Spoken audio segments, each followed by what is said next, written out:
Secretary Dizon, personal na tumungo naman sa Bogo City matapos ang lindol. Detalye mula kay Boy Gonzales, RH29. Boy, good morning.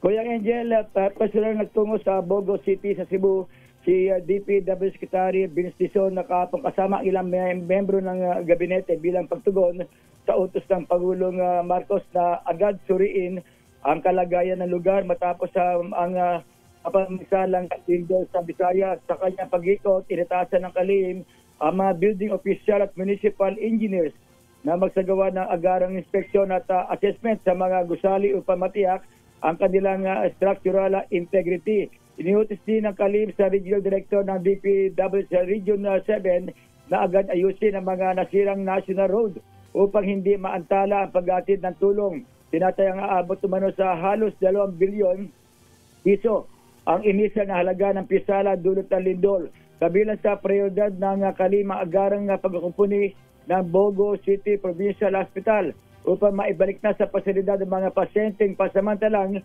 ginagamot sa parking lot. Ito si Boy Gonzales para sa Lisa Arizona sa Pilipinas, una sa Pilipino. Maraming salamat, Boy.